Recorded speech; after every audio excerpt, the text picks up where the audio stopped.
Good afternoon, everyone. I hope you enjoyed the conference so far. My name is Yair, and together with me on stage, we have Igal. And actually, our roots in the industry come from the field of web application security, ranging from the exciting days of Watchfire, and after we got acquired also in IBM. But in the past 7 years, our focus has shifted to mobility, mobile security. I co-founded SkyQ, and Igal was one of our first employees.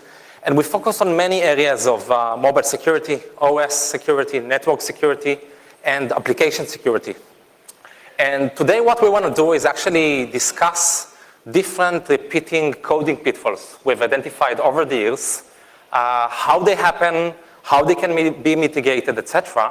And we will start with a very quick overview of OS level issues, IDE issues, and then the core of the presentation will be around application security. Towards the end, we will conclude, take a few examples that we cover today, and perform a live demonstration of how those coding pitfalls might be exploited. So let's start with OS. So obviously, I think that when software is developed, new coding pitfalls arise, and the same applies to any operating system I've ever seen. I can share with you that over the years, we've seen hundreds of distinct security issues publicly disclosed, both for iOS and Android. And because of the great value of security issues in those operating systems, the belief is that the actual number of new vulnerabilities that are being identified and exploited is much higher than what is publicly discussed. So I think that when it comes to OS, it can range from esoteric, very weird glitches, such as the glitch in FaceTime that was identified earlier this year by a 14-year-old boy that practically allowed to set up a group call in FaceTime and be able to snoop into the microphone and under certain conditions also to the video, even before the victim had the chance to either pick up or hang up. But I think a more interesting example of a notable security issue in operating systems is go-to-fail. So how many of you are familiar with go-to-fail? Okay. So this is a security issue that was identified a few years ago. It actually existed in iOS for about 17 months until it was patched. And I think for those of you that develop, it might be very familiar to you from your own history. So what we see in here is a piece of the phases of TLS handshake, right? That is responsible for forward secrecy. And this piece of code just have to verify part of the exchange of the keys. So this is a function, it needs to return 0 if everything okay. If not, obviously something else. And I think the most important part of the code is obviously that function. But if you come to look at this implementation that actually existed in iOS and also macOS, the big problem lies here. It looks like like copy, double paste, right? So because there isn't any usage of curly buckets, etc., what practically happens is that the first go-to-fail happens if something wrong happened to the update function, but regardless, the second one will be executed if not. That means that the critical code in here doesn't even get executed under any circumstances. And the problem with that is that practically if the first list of functions are just okay and not fail, we get into the situation where the function returns 0, presumably verified that phase, but it didn't really. And that kind of mistake actually led to the ability of a man-in-the-middle attacker to not only snoop on the plain text communication, right, but also into the encrypted communication. Okay, so a bit on the IDEs. So again, another interesting attack from a few years ago was Xcode Ghost. In this case, developers, mainly from China, were using a mirror site to download upgrades for their Xcode, mainly because of bandwidth problems with the official Apple sites. So what happened was that they downloaded an IDE that would inject malicious code after the app was already built into the binary before it was signed and sent to the App Store for review. Now, because at the time, much of the review process of Apple depended on reputation, and those apps had hundreds of millions of end users using them. They were approved by Apple and went on the store, and all of those users were infected, and it took quite some time until Apple realized it and took them down from the store. Yes, just an anecdote, we've been following those incarnations for many years, and even though the initial publication happened end of 2015, to these very days we still see instances of compromised versions of those apps used by people because they didn't update their application versions. So let's jump over and discuss a few repeating coding pitfalls we have seen constantly come back and back and back. The first one, we call it hospital gown. And I want to give you a quick illustration of why that happens and later on what are the ramifications. So let's look at this diagram. Let's imagine that we have a development team that develops a photo app, right? And now the product manager wants to add an ability to upload new photos from the mobile app to the servers, right? So they go to the developer says, sure, no problem, immediately thinks, no problem, let's just take those files, upload them to S3. He then goes to the DevOps engineer and tells them, I need a way to upload files to S3. DevOps engineer provides a dev user access key, and quickly after we have a new shiny functionality. The developer incorporated that access key into the mobile app. What's the problem? Comedy of errors, right? Because what actually happens is that now we have a mobile app that any hacker can take, reverse engineer, and extract the keys from. And in this case, what happened is this is a very promiscuous version of an access key that can allow to actually access all buckets in S3, okay? So usually when we talk about this use case to our colleagues in the industry, they say, wow, that's terrible, that might happen, not likely to happen to me or not likely to happen at all. And therefore what we decided to do is to actually analyze millions of apps, millions of mobile apps using static and dynamic analysis, okay? And we looked into applications that try to upload stuff to the cloud storage, Microsoft's, Amazon's, Google's, and others. And we were actually amazed to see a huge amount of applications that did exactly those kind of mistakes, okay? As an anecdote, we looked into applications that upload stuff to S3 and have, the utilization of an access token there, and 46% of those have used tokens that allow access to all buckets, not only the bucket you plan to upload files to, okay? And just to clarify, the ramifications of those findings are actually hundreds of millions of user-sensitive records. The results are actually confidential, sensitive corporate files that were stored in different buckets in the account, but were suddenly exposed because of those mistakes. We actually came across backups of internal systems, again, that were backed up to those buckets. So let's try to understand why this happens so often. First thing is, let's look at the default policies of AWS. If you go to AWS and you look for S3, this is what you get, and the default policies, the main ones are read-only or full access. And what you might notice is that both of them always rely to all of the buckets, all of the directories, everything. And by using those default policies, this is the usual fail point where the developers make the mistake. Now, how you could try and resolve this? First option is to use pre-signed URLs. Pre-signed URLs is a feature supported by AWS where you generate a unique URL to a specific file. It has a signature, it has an expiration date, and it's extremely secure. You can go and upload a single file to that location, and it even goes away after a time.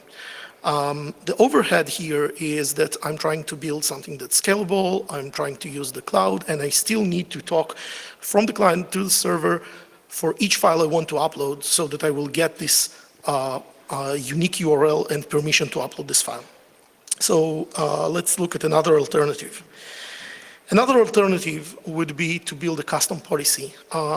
This time we will only give the specific permission, in this case only upload a single file at a time, and we will limit it to our specific bucket.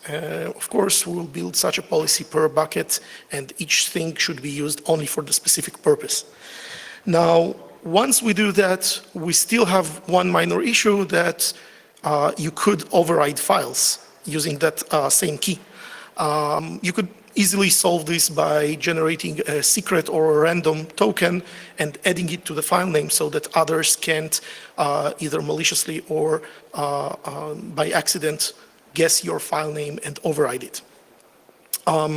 Another layer of security that you might want to add here to prevent others from making the same mistake that you have avoided is to add the bucket encryption. Bucket encryption allows you to attach a KMS key per bucket, which means that not only do you have to have the specific permission to access files on that bucket and write to that bucket, but you also have to have access to this key, meaning that if someone else uses the default policy, he won't have the key, thus he won't be able to list the files and take them from your bucket that you're trying to secure. Okay, so this was one issue I wanted to share with you. Another one relates to man-in-the-middle attacks. So obviously over the years, man-in-the-middle has become a very prominent discussion in the industry, and I think had a very important impact on the industry. On the positive side, we've seen a significant growth in the utilization of encryption, right, in different services and servers. And that actually is the best key against man-in-the-middle attacks, right? Now, when you come to think about what you need to do in order to implement encryption and protect yourself against man-in-the-middle attacks, when you think about browsers as an example, you have a situation where the developer of the browser does not know how the users will use it, right? Where will they browse to? Which kind of service they will connect to? And therefore, the challenge is, first of all, before you encrypt, to make sure that the server the client tries to connect to is indeed the server itself, and then obviously encrypt the communication between the two sides. And the challenge just mentioned led to the utilization of the concept of chain of trust, right? Identifying a bunch of third-party trusted sources, we call them root CAs, having their certificates already pre-installed or installed by the browser or by the host itself, and then by giving them the responsibility to verify the identity of servers and then mathematically sign on their certificates, we have a nice model where the agent, the client, the browser can try to connect to a server, get a certificate, compare the domain to the subject in the certificate, and then just validate that the certificate itself is mathematically signed directly or indirectly by a root CA. That's awesome, that works very, very well.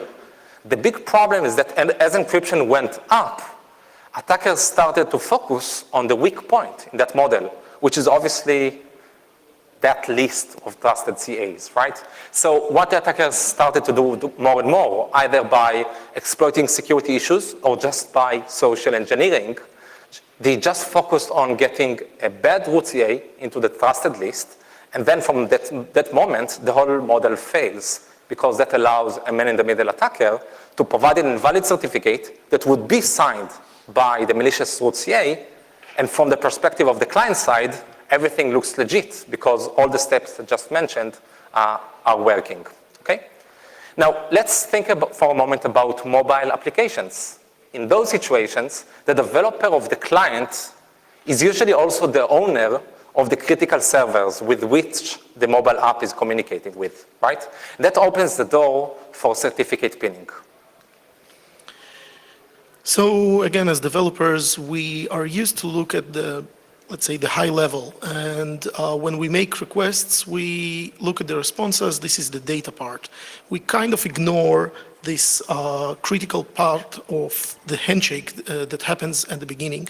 And in order to implement this pinning correctly, we will have to get into this process as well. So let's split it into a few steps. We'll have to hook the handshake phase, be able to look at the specific certificate.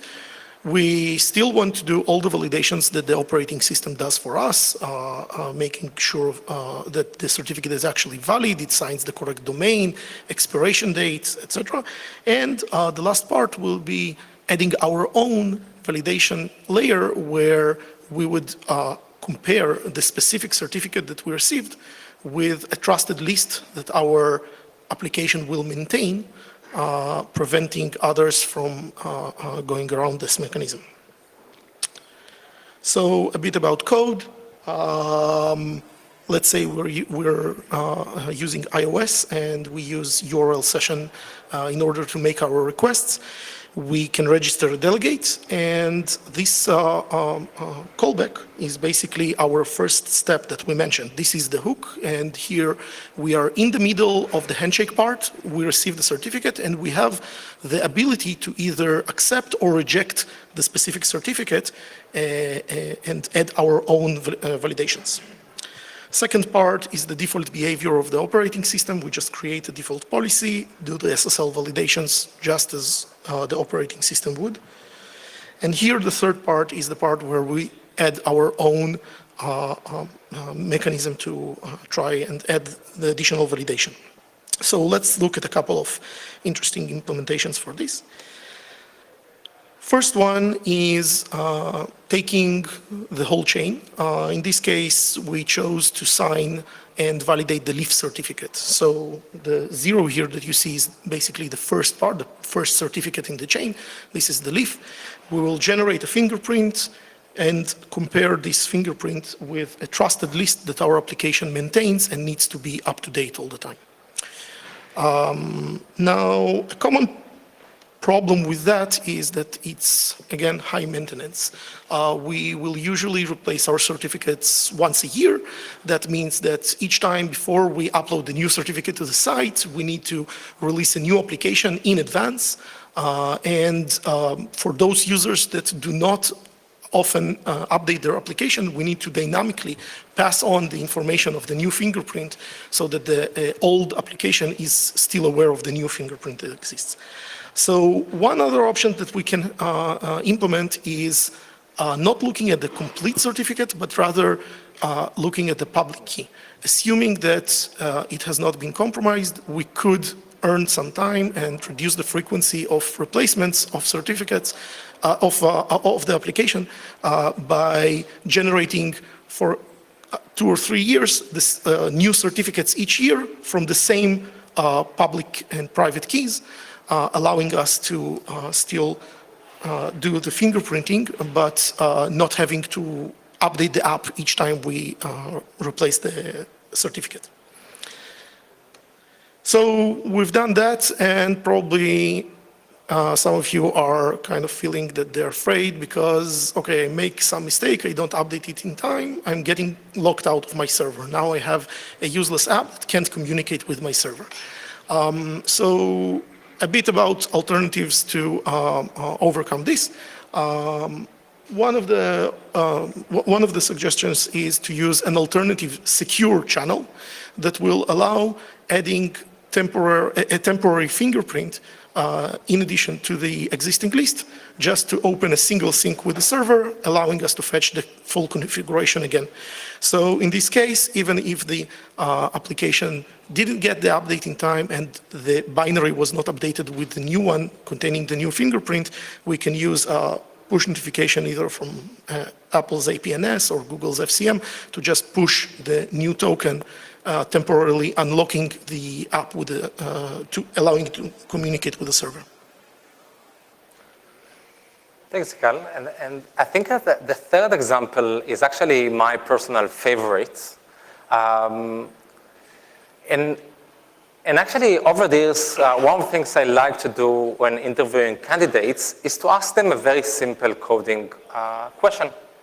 I tell them that they have a zip file that they need to just unpack into the file system. So they have a target directory to which to unpack, and they have some kind of object that allows them to iterate over the zip files. And usually I get very similar answers. In this case, you can look at the code from Java that do this very successfully, by the way, too much successfully. And in a nutshell, what you can see here is an iteration over the zip entries. We've got the destination dir, which is developer controlled, in this case, my app/target dir. But the problem is that the zip file itself is user controlled, meaning attackers controlled. And one of the most trivial things an attacker might do is to create a specially crafted zip file that will contain ... etc. and practically directory traverse the whole situation. So when you concat the two strings, obviously we are gaining into a situation where we actually escaped from the target directory and gained arbitrary file right. In this case, we likely just took over the host, right? I think the interesting part about path traversal is that it has been around for decades, okay? So in here you can see FRAC 35. As you can see, it's from 91, and it talks about WWIV. For those of you that are old enough, this was a very well-known BBA's framework. It's actually still being maintained. And what they've shown is practically path traversal to take over that framework, okay? So this is very old. The interesting part that is even more interesting is that it's still very, very relevant. In the past year, we've seen research by SNCC, another very notable Israeli startup, that actually uncovered a huge amount of current open source frameworks that were vulnerable to this problem and practically compromised the ones that use them. Another notable research was Zipper Down by Pangu that showed a huge amount of iOS and Android apps that were, and some of them are still are, susceptible to path traversal. We will discuss this shortly. So how can we fix it? So usually the approach in general in application security is to just say, you know, this does not look legitimate, right? ... is not legitimate. Let's just wipe it away. But one of the big problems in general when you sanitize input, as I think all of us know, is that it's very hard to implement and very easy to bypass in many cases. So please raise your hand if you understand why that sanitation is actually a terrible sanitation. Okay. So I'll give you a very simple example. The attacker can just create an invalid path in the zip file. By itself, it will not work, but thanks to the sanitization, it will be transformed into a valid path traversal attack. Okay, so this is a simple example that shows why that's so terrible. So let's see how we could solve this problem. So again, we want to use the correct libraries given to us by the operating system. In this case, we would like to actually evaluate the final path by looking at the canonical path. And as long as this final path still remains within our desired destination directory, we're good. Otherwise, we would just fail the attempt to unzip this file. Okay, so let's try to combine several of those pitfalls into a modern use case that happens today. So what I want to look at is a hybrid application. It has some HTML and JavaScript that is actually used as a website that I use without my mobile application, and it has native code that leverages additional APIs from the device to extend my logic when I want to look at this site. So we'll try to look at the live demo. Just a second, let me set it up.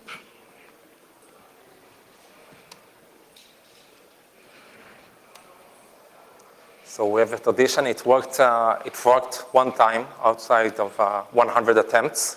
So let's hope it works. Okay. Yeah.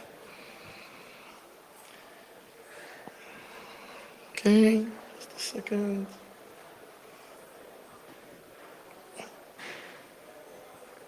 And okay. So we have a phone. I'm not going to attack it yet. I just want to go through the logic of the application. I have an application that is a photo album manager, and I wrapped it with some native code, allowing basically two main interfaces, extensions. One, as I don't want to enter my credentials again and again because it expires in the website, I just want the native part to store it and inject it into the web part anytime it needs to. And the second part is, of course, in the web UI, I can add an upload button, but it's very cumbersome, and I just want to leverage the native UI to already look at the file system, see that there are new photos that have not yet been uploaded, such as the example there of the crowd here, and suggest them in a very comfortable way to upload them quickly. So the phone is already connected to a network that has an attacker on it. I have not started the attack yet. We will start it now. And what I'm doing here is starting a model that is going to look for a cache, some cache zip that is loaded from an unsecure source. The developer didn't think there's any problem with that. He's doing the authentication correctly. Everything works correctly. The cache is just some zip with some images to have a quicker startup. So let's kill the app and reload it. Now the app is going to load the cache again. And what we can see here is that there was an injection reported by our attack tool. Basically what it did was to catch this zip that was passed and inject malicious JavaScript code with a file name that leverages path traversal. As we've looked at the application and we know that it is susceptible to path traversal attacks. Okay, so now let's look at the command and control console. Just a second. Okay, so the first thing that we can see here is that I've already caught the credentials. But the interesting part here was that I didn't leverage any network attack during the authentication. Again, the authentication was secure. I was not able to catch the credentials at that phase. But what our malicious code that was extracted did was actually to take hold of the bridge between the web view and the native part of the application, listening in on any events being passed through either side. So the first thing that we did was to take hold of the credentials, but now we have access only to the web part. We want to do something more interesting. We want to actually go and run something on the native part of the application and taking hold of photos that never left the device. So if we send our command to the device, okay, we start getting uploads of photos that have never left the device. So let's go back to the presentation and have a quick summary of this demo and understand what happened here. Again, we have a man in the middle. He sits on the network. He sees the request for a zip that is not secure. He catches this zip. This zip just contains a list of files, and we inject some malicious code using, again, path traversal. Again, the interesting part here was that using this malicious code, we were actually able, through the web view, to trigger and run native code that we should never have gained access to from the web. Yeah, and I think there was a lot of discussion over the years about the value of bridges, of hybrid apps, but I think it's a good incarnation, a good demonstration for the additional risk of having that model of bridges, etc., and the importance of having proper secure coding within them. So to summarize, I think we discussed a few examples, and many of them are actually repeating problems over many years. So many people like to talk about this area as a never-ending problem. But I think there are specific things we can do as an industry to really reduce the damage of those kind of problems. So first one is obviously education. I think from experience, those problems happen a lot, but once people see them and learn very quickly about them, it becomes trivial not to fall for that. And I think our responsibility is to make sure that in our organizations, we repeatedly provide presentations, such as this one, where we cover the common coding pitfalls and make sure that any developer in the organization has this in mind. We've seen this as a very paramount process to reduce those kind of problems in our organization. Another thing is that I didn't touch this earlier, but when you would go and look at many of the processes, like even unpacking a zip file, you will go to Stack Overflow. Stack Overflow provides great solutions, simple solutions. The problem is that even to these very days, you will find a lot of implementations that are just vulnerable. So just copying text from there is really risky. To conclude, there is something we believe that the vendors themselves can do, and that is the importance of secure by design, secure by default. Igal mentioned earlier the configuration in cloud services that by default might lead us to make mistakes. The same applies for path traversal. If you now go to Java, you still have just a way to implement what we just shown, even though the need to unpack zip files is extremely common. And our expectation is for vendors to provide a default way to just, as an example,